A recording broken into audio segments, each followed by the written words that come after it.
Hello everyone, welcome back. So I think before we begin building our API, I think it's good for us to understand what functionality our API is going to be encompassing and what the actual end product is going to be like. So without anything further to do, let's get into it. So the first thing that we're going to look at is the actual user management part of our API, which consists of the actual storing of the data that relates to a user as well as the authentication aspect.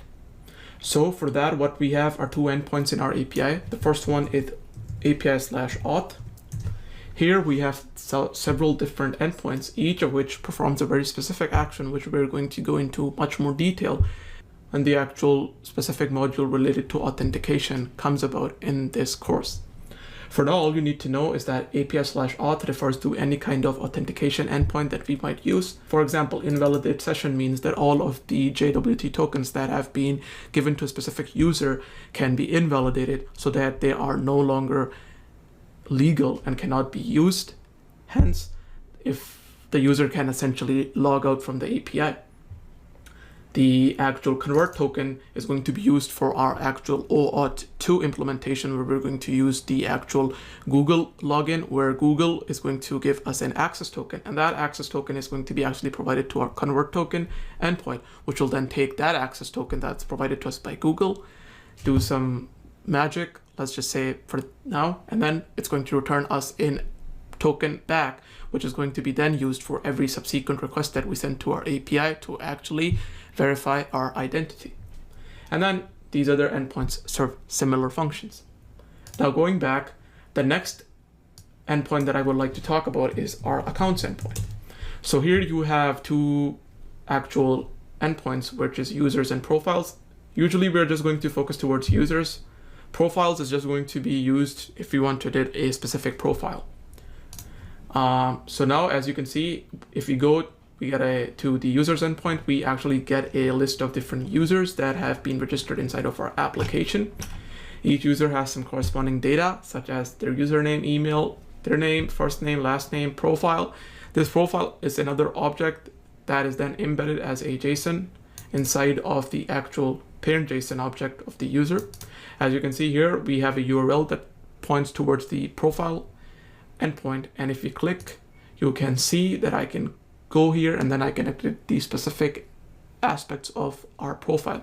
So each user also has a profile, and the profile stores extra data, or you can say extend upon the already existing user model that Django provides us. In this case, all we actually keep in profile is the actual house that the user is a member of, the actual image of the user. As you can see, if I go back to another user, for example, user number 5, you see that the image for them works. And the next thing that we're going to do now is that I'm going to go back to a profile for the same user that I'm logged in as. And as you can see, I can actually edit my image and change it to somebody else.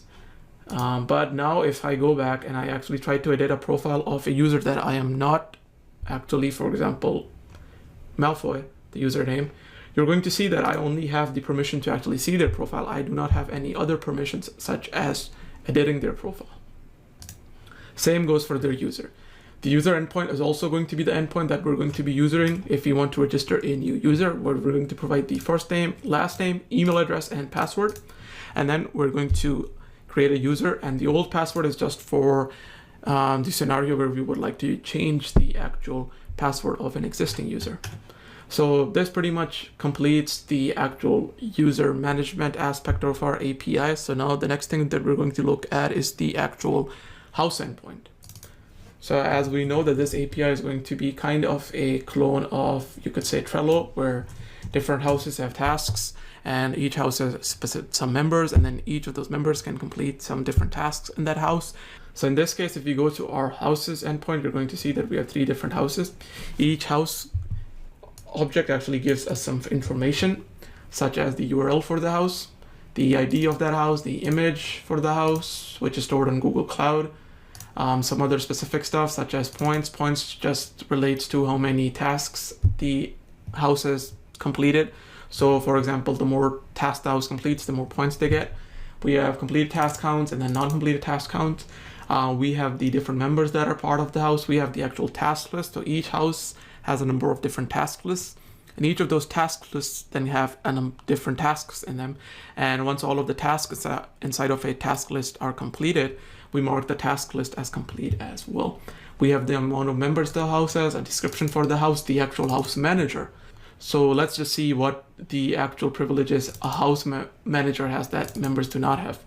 So if I go to this house, for which I am actually a manager, as you can see, you're going to see that I can delete the house as well as I can update the name of the house, the description, and change the image. And I can actually remove members as well. Join and leave are just two different endpoints where individual users inside of our application can join a house and leave a house. But remove member is only a privilege that is given to the manager, where they can kick somebody out of the house, any of the members. Then if you go to the task list, you can see that this is one of the task lists. We get some information as to when the task list was created, who was it created by, the house that it belongs to, the task that the task list has, the status of the task list. So right now it's complete, the description, the name.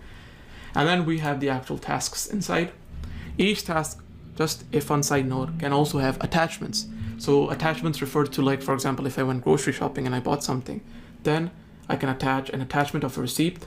And then as you can see here, I've attached the receipt, just a dummy receipt I got of Google, to just verify that I had bought some groceries. As you can see, buy bananas, and like that's the receipt for it.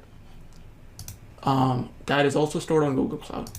So now, similar to our user endpoint, permissions are also implemented here. So if I'm not a member of a house, hence I cannot go and see their task lists, because you shouldn't be able to see other houses and what their task lists are, as well as their tasks. And I can, even though I can see the house and like the members that are in there and like the member count, I cannot actually do anything with the house. So I cannot like remove members, and I cannot like change the task list and stuff like that. Finally, the last endpoint that I would like to bring about, even though we've already discussed the functionality, is the task endpoint. And this endpoint gives us like 3 different endpoints, such as the task list, where we can create new task lists and assign them to a house. We have the actual tasks, so we can create new tasks here and see already existing tasks. And these tasks that are shown here are only the tasks that we have created.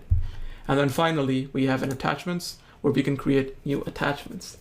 So this pretty much wraps up all of the stuff that I had to show you, and actually hits all of the marks for the major functionality that our API is going to have. The only thing that I didn't show you maybe was that we also are going to have auth authentication in this application. So people using their Google account are going to be able to log in.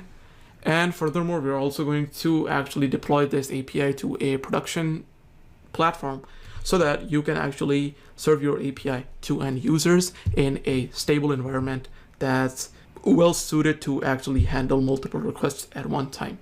So without anything further to do, I'm going to see you guys in the next tutorial. Thank you. So without anything further to do, I'm going to see you guys in the next lecture. Thank you.